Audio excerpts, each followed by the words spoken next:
जय हिंद बच्चों। आज हम लोग मोशन इन स्ट्रेट लाइन से 10 क्वेश्चन बनाएंगे। ठीक है, इसके पहले 2 वीडियो अपलोड हो चुका है। एक पहला चैप्टर से फिजिकल वर्ल्ड से, और दूसरा हम लोग यूनिट एंड मेजरमेंट से 10-10 क्वेश्चन कर चुके हैं। आज हम लोग क्वेश्चन करेंगे मोशन इन स्ट्रेट लाइन से। ठीक है, तो अगर वो दोनों क्वेश्चन अब बना चुके हैं, देख चुके हैं, समझ चुके हैं, ठीक है, तो आज ये तीसरा वीडियो है आपका, जो तीसरा चैप्टर से है, चैप्टर 3। चैप्टर का नाम हो गया motion in straight line. Motion in straight line. आज 10 न्यूमेरिकल 10 ऑब्जेक्टिव लाए हैं आपके लिए। आप इसको अच्छा से देखिए, समझिए। ठीक है, फिर हम लोग बात करते हैं लास्ट में। ठीक है, जो डॉट पूछे थे। चलिए स्टार्ट करें। चलिए देखिए, पहला सवाल आपके सामने जो है वो है, देख लीजिए यहाँ। Which of the following changes when a particle is moving with uniform velocity? सवाल ये है कि अगर कोई पार्टिकल यूनिफॉर्म वेलोसिटी से चल रही है तो इसमें से कौन सा पैरामीटर है जो चेंज करेगा।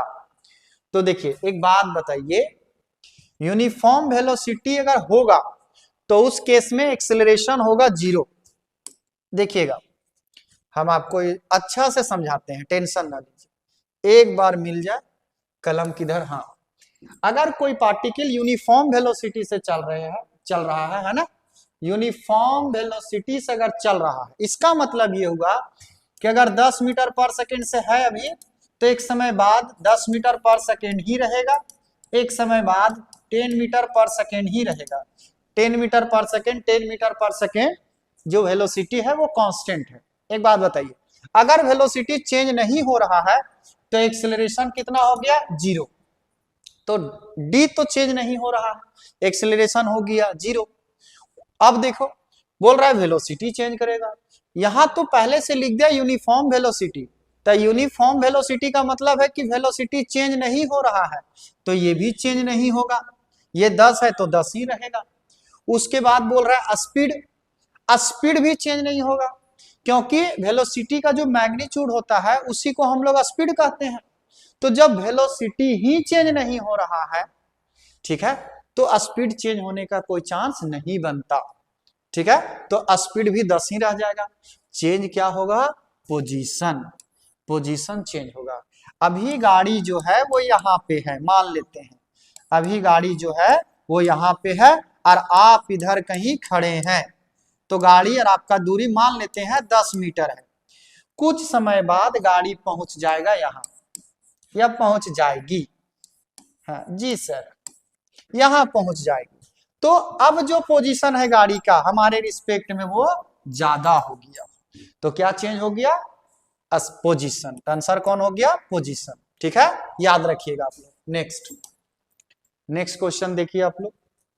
नेक्स्ट क्वेश्चन है, यहां लिखा हुआ है the slope of the tangent है ना, drawn on velocity time graph at any instant time is equal to the instantaneous. देखिए, सिंपल बात है कि ये जो सवाल है वो आपका ग्राफ का सवाल है। कहाँ का सवाल है? ग्राफ का। और ग्राफ जो दिया हुआ है वो time versus velocity versus time का ग्राफ है। तो याद रखिएगा, कभी भी वेलोसिटी वर्सेस टाइम का ग्राफ रहा और अगर स्लोप निकालिएगा आप, यहां देखिए स्लोप लिखा हुआ है, स्लोप का मतलब हो गया टेन थीटा। ठीक है, स्लोप का मतलब क्या हो गया? Tan theta. तो टेन थीटा निकालिएगा, तो देखिए ये मान लीजिए थीटा है, तो ये टेन थीटा निकालना है आपको। तो इधर हो गया वेलोसिटी और इधर क्या हो गया? टाइम। तो आप ही बताइए, जब हम टेन थीटा निकालेंगे तो टेन थीटा इक्वल टू हो जाएगा वेलोसिटी बाय टाइम। इसका मतलब वेलोसिटी बाय जो टाइम हुआ, ये तो आपको क्या देता है? वेलोसिटी बाय टाइम का जो फॉर्मूला होता है वो एक्सीलरेशन का होता है। तो आंसर कौन हो जाएगा? एक्सीलरेशन। आंसर कौन हो जाएगा? एक्सीलरेशन। या तो आप याद रख सकते हैं, याद क्या रख सकते हैं कि वेलोसिटी वर्सेस टाइम का अगर ग्राफ दिया हुआ है और अगर आपको स्लोप निकालना है या आप स्लोप निकाल रहे हैं, तो आंसर में क्या निकलेगा? एक्सीलरेशन, एक्सीलरेशन निकलेगा। ठीक है, ये आप याद रखिएगा। चलिए आपको एक यहाँ ने शानदार ट्रिक दे देते हैं, ये अगर ये आप याद रखिएगा तो आपका काम बन जाएगा। मस्त ट्रिक है, याद रखिएगा क्या है। सो देखिए, जैसे देखिए डिस्प्लेसमेंट, वेलोसिटी और एक्सेलरेशन, उसके बाद टाइम, यहां भी टाइम और यहां भी टाइम। देखिएगा इधर से चलिएगा तो स्लोप लीजिएगा, इधर से चलिएगा तो स्लोप लीजिएगा, और इधर से चलिएगा तो एरिया लीजिएगा। ये अगर आप याद रख लिए ना तो जितना भी होगा कैनेमैटिक्स का सवाल जो ग्राफ से होगा वो इसी के अंदर में सब आ जाएगा, अगर आप याद रखते हैं तो। क्या है? डिस्प्लेसमेंट वर्सेस टाइम का ग्राफ, वेलोसिटी वर्सेस टाइम का ग्राफ और एक्सेलरेशन वर्सेस टाइम का ग्राफ। ठीक है, यहाँ पे कौन सा है देखिए, वेलोसिटी वर्सेस टाइम। आ गया कि नहीं आ गया? यही आएगा। ठीक है, तो देखिए सर ट्रिक क्या है इसमें, देखो ट्रिक क्या है। सो अगर डिस्प्लेसमेंट वर्सेस टाइम का अगर आप स्लोप लीजिएगा तो आंसर आएगा आपका वेलोसिटी। आंसर क्या आएगा? वेलोसिटी। और वेलोसिटी वर्सेस टाइम का अगर स्लोप लीजिएगा तो आपका आंसर क्या आएगा? एक्सेलरेशन। एक्सेलरेशन देखिएगा, स्लोप लेना है तो आपको आगे बढ़ना है ना। डिस्प्लेसमेंट वर्सेस टाइम का स्लोप क्या देगा? वेलोसिटी। वेलोसिटी वर्सेस टाइम का स्लोप क्या देगा? एक्सेलरेशन। लेकिन अगर एरिया का बात होता है, उधर से इधर आना है ना। एक्सेलरेशन वर्सेस टाइम का अगर आप एरिया लेते हैं, एक्सेलरेशन वर्सेस टाइम का ग्राफ का अगर आप एरिया लेते हैं तो आंसर आएगा आपका वेलोसिटी। और वेलोसिटी वर्सेस टाइम का अगर आप एरिया लेते हैं तो आंसर आएगा आपका डिस्प्लेसमेंट। बस ये अगर याद रख लेते हैं ना आप, ये अगर याद रख लेते हैं तो बहुत सारा ऑब्जेक्टिव आपसे खुद बन जाएगा। ठीक है, और इसी के मदद से भी हम आगे बताएंगे। आप देखिए इसी में आ गया आंसर। वेलोसिटी वर्सेस टाइम का क्या लेना है? स्लोप लेना है। स्लोप में इधर से चलना है तो वेलोसिटी वर्सेस टाइम का स्लोप क्या आ जाएगा? एक्सेलरेशन। एक्सेलरेशन हम लोग टिक लगा दिए। बोलिए बात आ रही समझ? बड़ा दमदार पॉइंट है, ये आपको याद रखना है। चलिए नेक्स्ट क्या लिख रहा है? हाँ, ये आप आराम से टिक लगा सकते हैं। थोड़ा सा यहाँ मिस प्रिंट है, यहाँ 1 है, V1 इसको लिखेंगे हम लोग। ये V1 लिखा हुआ है, थोड़ा सा देख लीजिएगा कि आखिर गलती क्या हुआ है।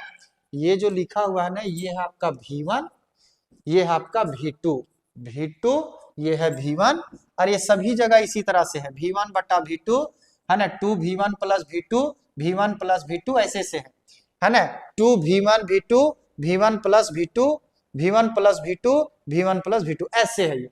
आप थोड़ा सा इसका करेक्शन कर लीजिएगा। ठीक है, बोल रहा है कि अगर एक कोई कार है जो एक सफर पे चलता है, ठीक है, ए से कहा जाता है बी, और मान लेते हैं ए से बी का जो दूरी है वो है 100 मीटर, मान के चलते हैं 100 मीटर है।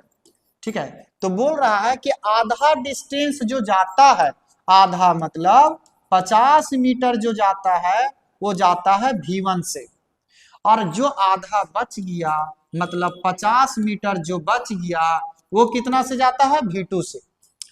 50 मीटर जाता है V1 से और 50 मीटर जाता है V2 से। तो बोल रहा है इस पूरा जर्नी का एवरेज स्पीड बताइए क्या होगा। तो एक बात याद रखिएगा, बड़ा शानदार टॉपिक है ये, पॉइंट है ये, याद रखिएगा।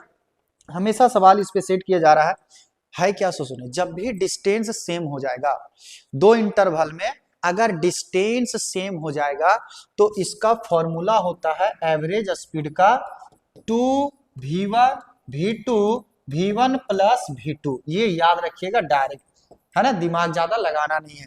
V average equal to 2V1 V2 V1 plus V2। तो देखिए कौन सा सही हो जाएगा यहाँ पे आंसर हमको लग रहा है सी। देखिए 2V1 V2 V1 plus V2। ठीक है, करेक्शन कर लीजिएगा, है ना, हम बोले ना 2V1 V2 V1 plus V2। तो आंसर हो गया सी, यहाँ सी रहेगा, आंसर कौन हो गया? सी। ठीक है, नेक्स्ट देखिए, ये आसान क्वेश्चन है, ये एकदम प्योर थ्योरी का क्वेश्चन है, याद रखिएगा, है ना। आपका मैकेनिक्स में 3 ब्रांच है, स्टैटिक्स, काइनेमैटिक्स, डायनेमिक्स। स्टैटिक्स और काइनेमैटिक्स में मोशन के रीजन नहीं बताया जाता है। स्टैटिक्स मतलब वो ऑब्जेक्ट जो रेस्ट में है, रेस्ट के बारे में जो हम पढ़ते हैं वो स्टैटिक्स में आता है, और मोशन के बारे में जो पढ़ते हैं उसे काइनेमैटिक्स कहते हैं, और वो मोशन क्यों हो रहा है उसका जो रीजन जानते हैं वो पढ़ते हैं डायनेमिक्स में। समझ गए आप? ठीक है, रेस्ट के बारे में स्टैटिक्स में, मोशन के बारे में हम लोग पढ़ते हैं काइनेमैटिक्स में, और वो मोशन क्यों हो रहा है ये कहाँ पढ़ते हैं, डायनेमिक्स में। तो सवाल क्या बोलता है कि branch of physics dealing with motion without considering its causes लिखना चाहिए। ठीक है, कॉजेज, इट्स कॉजेज। ठीक है, विदाउट इट्स कॉजेज। कहने का मतलब ये हुआ, कहने का मतलब ये हुआ कि जो मोशन के बारे में हम लोग पढ़ रहे हैं, जहां फिजिक्स के वो ब्रांच का नाम बता दो जहां हम मोशन के बारे में पढ़ते हैं और उसका रीजन को हम लोग नहीं कंसीडर करते हैं, तो वो कौन सा ब्रांच है आपका, काइनेमैटिक्स। कलम नहीं लिए थे तो यहाँ पे कलम लेना होगा हम लोग को, और ये हो जाएगा आपका कौन सा आंसर, काइनेमैटिक्स। हाँ, अगर बोलेगा कि कंसीडर किया गया कि मोशन क्यों हो रहा है, वो कौन सा ब्रांच में आएगा, तो डायनेमिक्स में। बोलिए, बात आ रही समझे। बाकी इधर हाइड्रोडायनेमिक्स है, वो अलग चीज है। बोलिए, यहां तक बात क्लियर है। चलिए नेक्स्ट, थ्योरी का सवाल है, इसमें ज्यादा दिमाग नहीं लगाना आपको। चलिए, ये सवाल हो गया, speedometer of a car measures. बोलिए, स्पीडोमीटर, गाड़ी में जो स्पीडोमीटर होता है जो बताता है कि कितना स्पीड में आप चल रहे हैं, वो क्या बताता है, वेलोसिटी, एक्सेलरेशन, है ना, वेलोसिटी, एक्सेलरेशन की स्पीड, तो बताता है स्पीड। हम लोग नहीं बोलते हैं कितना स्पीड से तेरा गाड़ी चल रहा है, कोई बोल रहा है 60 kilometre per hour, 80 kilometre per hour, तो वो बताता है स्पीड को। और स्पीड ही नहीं, स्पीड में भी एवरेज स्पीड एक होता है और एक होता है इंस्टेंटेनियस स्पीड, तो वो बताता है इंस्टेंटेनियस स्पीड को, इंस्टेंटेनियस स्पीड को, है ना। जैसे मान लीजिए बाइक कोई चला रहा है, तुरंत पूछते यार गाड़ी का स्पीड क्या है, तो बोला 60 किलोमीटर, 60 किलोमीटर पर आवर। फिर अगले क्षण में अगर हम पूछेंगे कि अब कितना है, तो बोल देगा 70। कुछ क्षण के बाद बोलेंगे अब कितना है, तो बोल देगा 30। तो इंस्टेंटेनियस हर एक क्षण पे चेंज होता है और एवरेज पूरा जर्नी का निकाला जाता है। तो स्पीडोमीटर जो होता है वो इंस्टेंटेनियस स्पीड का वैल्यू बताता है। तो आंसर कौन हो जाएगा हीरो, इसमें आंसर हो जाएगा आपका सी।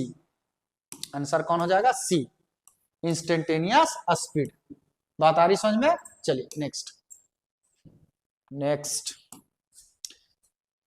ये क्वेश्चन आपको खुद से बनाना है क्योंकि ट्रिक हम दे चुके हैं, इस क्वेश्चन का ट्रिक दे चुके हैं। क्या दिए थे, ग्राफ का दिए थे। क्या बोल रहा है, एक्सीलरेशन वर्सेस टाइम का ग्राफ है और एरिया निकालना है। बताइए, S by T, V by T, A by T. इधर से चलेंगे तो एरिया लेंगे, इधर से चलेंगे तो स्लोप लेंगे। बताइए, एरिया लेना है तो इधर से चलेंगे, एक्सीलरेशन वर्सेस टाइम का एरिया क्या देगा, वेलोसिटी देगा। तो कहाँ है वेलोसिटी, आए हो दादा, यहाँ पे इनिशियल वेलोसिटी, फाइनल वेलोसिटी और चेंज इन वेलोसिटी। तो आंसर क्या लेंगे, चेंज इन वेलोसिटी, याद रखिएगा। वेलोसिटी बोल के तो आपका कट जाता है ना, इनिशियल वेलोसिटी, फाइनल वेलोसिटी या फिर चेंज इन वेलोसिटी। तो आंसर क्या देंगे, चेंज इन वेलोसिटी। क्यों, क्योंकि आप सुने होंगे ए इक्वल टू फॉर्मूला होता है delta we by delta T, मतलब एक्सीलरेशन में आता है change in velocity, change in velocity. तो आंसर कौन हो गया, चेंज इन वेलोसिटी। चलिए next, next, free fall of object in vacuum is a cases of motion with. देखिए, मान लिया जाए कोई बॉल को, कोई भी बॉल, बहुत आसान सवाल है, तुरंत समझ में आ जाएगा। मान लिया जाए कोई भी बॉल को वैक्यूम में ड्रॉप किया जा रहा है, वैक्यूम में ड्रॉप किया जा रहा है, वैक्यूम में ऐसे छोड़ा जा रहा है। ड्रॉप करने का मतलब यही हुआ, है ना, किसी भी बॉल को हम लोग फ्री फॉल करा रहे हैं, ऐसे छोड़ रहे हैं वैक्यूम में, वैक्यूम में ऐसे छोड़ रहे हैं। तो बोल रहा है कि उसका वेलोसिटी यूनिफॉर्म होगा, जब वो नीचे गिरेगा तब उसका वेलोसिटी यूनिफॉर्म होगा, या एक्सेलरेशन यूनिफॉर्म होगा, या एक्सेलरेशन वेरिएबल होगा, या तो उसका जो स्पीड है वो यूनिफॉर्म होगा। तो एक बात बताइए आप लोग, जब भी कोई चीज को हम ऊपर से नीचे गिराते हैं तो इसके ऊपर जी लगता है, और इस जी का वैल्यू होता है 9.8 मीटर पर सेकेंड स्क्वायर, और ये वैल्यू चेंज नहीं होता है। एक नॉर्मल डिस्टेंस का बात करेंगे तो चेंज नहीं होता है, 9.8 ही रहता है, और इसको हम कहते हैं एक्सेलरेशन, ग्रेविटेशनल एक्सेलरेशन। क्या कहते हैं इसको, ग्रेविटेशनल एक्सेलरेशन कहते हैं, ग्रेविटेशनल एक्सेलरेशन कहते हैं।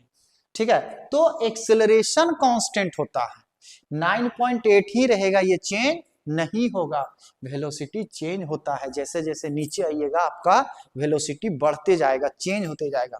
ठीक है, ऊपर से हम लोग छत पर से अगर नीचे आ रहे हैं तो उस समय वेलोसिटी कम रहता है, लेकिन जब हम लोग टकराते हैं धरती से, जब टकराइएगा तो उसमें वेलोसिटी आपका बहुत ज्यादा रहेगा, जब और ऊपर से गिरिएगा तो और ज्यादा रहेगा। इसका मतलब वेलोसिटी चेंज होता है।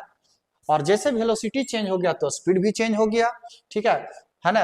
एक्सेलरेशन नहीं बदलता है, एक्सेलरेशन नहीं बदलता है, बदलता, हाँ कांस्टेंट इसमें एक्सेलरेशन नहीं, यहाँ बोल रहा है क्या कि वेरिएबल एक्सेलरेशन, एक्सेलरेशन बदलेगा, ये गलत है।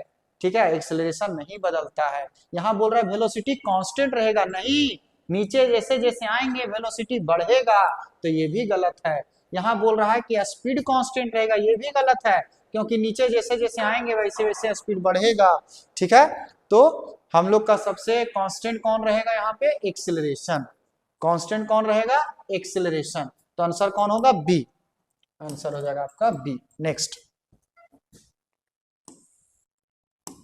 9 नंबर क्वेश्चन में देखिए क्या लिखा हुआ है कि the numerical ratio of distance to displacement is, distance और डिस्प्लेसमेंट का न्यूमेरिकल वैल्यू क्या होगा। देखिए सिंपल सा एक बात समझिएगा आप, थोड़ा सा पॉइंट है जो समझाएंगे, आराम से समझ में आ जाएगा, टेंशन ना लीजिए, है ना।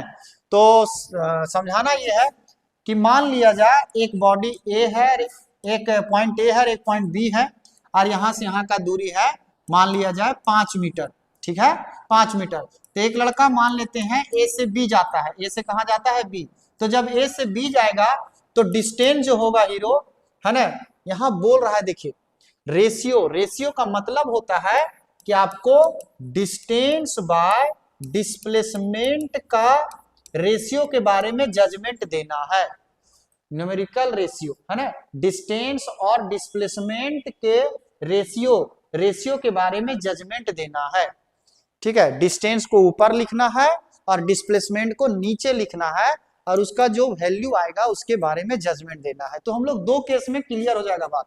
ठीक है, एक लड़का ए से चलना शुरू किया, बी पे जाता है, सीधे गया और वहीं रुक गया, तो डिस्टेंस कितना हुआ, डिस्टेंस हुआ 5, और डिस्प्लेसमेंट कितना हुआ, डिस्प्लेसमेंट भी हुआ 5, काट देंगे तो आया कितना, 1।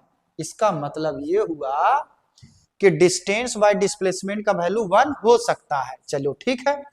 दूसरा केस में क्या करते हैं कि लड़का ए से बी जा रहा है, ए से बी गया, ए से गया बी 5 मीटर, और 2 मीटर ये रिटर्न आ गया इसी रास्ते से, 2 मीटर रिटर्न आ चुका है, 2 मीटर यहाँ आ चुका है, गया 5 और आया 2। तो आप बताइए डिस्टेंस कितना हुआ, 7 ने हो गया, डिस्टेंस 7 हो गया, क्योंकि 5 गया और 2 आ गया, तो 5 और 2 7 हो गया। लेकिन डिस्प्लेसमेंट कितना हुआ, डिस्प्लेसमेंट हुआ 3, क्योंकि चला यहां से था, रुका यहाँ है, तो इनिशियल टू फाइनल कितना बचा, 3, 5 में 2 घटा देंगे तो 3 बचेगा, तो डिस्प्लेसमेंट हुआ 3। अब 7 को अगर 3 से डिवाइड कीजिएगा तो 1 से ज्यादा आएगा, नहीं आएगा, 2 पॉइंट समथिंग आ रहा है, तो ये 1 से ज्यादा आ रहा है। तो हम ये बात बोल सकते हैं कि डिस्टेंस बाय डिस्प्लेसमेंट का जो रेशियो होगा, डिस्टेंस बाय डिस्प्लेसमेंट का जो रेशियो होगा वो 1 भी हो सकता है और 1 से ज्यादा भी हो सकता है। इसका मतलब इक्वल टू और मोर देन 1, इक्वल टू 1, यहां देखिए थोड़ा सा, इक्वल टू 1, इक्वल टू 1 और मोर देन 1, और आंसर कौन हो जाएगा आपका, आपका आंसर हो जाएगा डी, 1 लिखेंगे, इक्वल टू 1 और मोर देन 1, आंसर कौन हो जाएगा आपका, डी आंसर हो जाएगा। बात आया समझ में आपको। ठीक है, बहुत नॉर्मल सी बात है, अगर आप समझने के लिए बैठे हुए हैं तो आपको समझ में आ गया होगा। ठीक है, चलिए नेक्स्ट, नेक्स्ट हो गया 10। 10 में क्या लिखा हुआ है, एरिया अंडर वेलोसिटी। देखिए ये ग्राफ का क्वेश्चन है और ये आपसे बनना चाहिए, इसमें हम ज्यादा आपको नहीं छेड़ेंगे। वेलोसिटी वर्सेस टाइम का ग्राफ है ना, S by T, V by T, A by T, तुरंत लिख दीजिए क्या लेना है, एरिया, एरिया लेना है, इधर से चलेंगे, एरिया इधर से, तो वेलोसिटी वर्सेस टाइम का एरिया क्या देगा, डिस्प्लेसमेंट, कहीं है डी में है, आंसर हो गया डी, ज्यादा सोचना नहीं है, ये बार बार रिपीट हो रहा है। यस सर समझ चुकी हूं मैं। Next last A particle moves with uniform velocity. Which of the following statement about the motion of the particle is true? बोल रहा है कि कोई भी पार्टिकल अगर यूनिफॉर्म वेलोसिटी से चल रहा है तो इसमें से कौन सा ऐसा स्टेटमेंट है जो सही लग रहा है आपको? तो ये ले लेते हैं हम लोग यूनिफॉर्म वेलोसिटी। यूनिफॉर्म वेलोसिटी रहेगा तो बोल रहा है स्पीड इज जीरो, गलत बात। स्पीड कैसे जीरो हो जाएगा? वेलोसिटी है तो स्पीड पक्का मिलेगा कुछ ना कुछ, है ना। इट्स एक्सेलरेशन इज जीरो, सही बात, यही सही है ना। अगर देख लीजिए 10 मीटर पर सेकंड से कोई गाड़ी चल रही है, फिर 10 मीटर पर सेकंड से कोई गाड़ी चल रही है, फिर 10 मीटर पर सेकंड से कोई गाड़ी चल रही है, इसका मतलब ये हुआ कि ना तो एक्सीलरेटर लिया गया ना ही छोड़ा गया, है ना। और इस केस में एक्सीलरेशन कितना होता है? जीरो होता है। तो बताइए 10 के 10 आपको हम जवाब दे दिए, है ना। इसमें से कहीं पर भी आपको डाउट होगा, है ना, कि इस क्वेश्चन को हम कम समझ में आ रहा है ये क्वेश्चन सर हमको फिर से जानना है, तो आप क्लास में पर्सनली आप हमसे मिलिए और पूछ लीजिए, कोई दिक्कत नहीं है। और अगर कुछ लगता है ऊपर नीचे थोड़ा बहुत तो आप कमेंट में लिख सकते हैं। वैसे पिछले वाले वीडियो में स्ट्रेन भी डायमेंशन लेस होगा, एंगल और स्ट्रेन दोनों क्या होगा? Dimension less. जो भी कमेंट किए थे वो सही लिखे थे, है ना।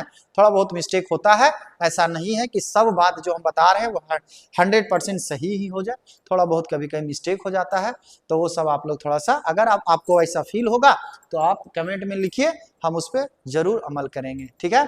चलिए तो लगे रहिए एनर्जी से, है ना। हम लोग 1 बाय 1 ऑब्जेक्टिव करते जाएंगे। आप सोचिए अगर 15 चैप्टर से अगर हम 10 ऑब्जेक्टिव करते हैं तो 150 ऑब्जेक्टिव हो जाता है। फिर से 10 करेंगे तो 300 हो जाएगा। और 30 को अगर कर लिए, ठीक है, 15 गुना 30 450 ऑब्जेक्टिव अगर एग्जाम के पहले कर लिए तो उसके बाहर क्वेश्चन नहीं जाएगा, इस बात का हम गारंटी देते हैं, ठीक है। तो वीडियो बनते जाता है, आप लोग के लिए बन रहा है वीडियो, देखिए और मजा लीजिए जिंदगी का। चलिए, थैंक यू।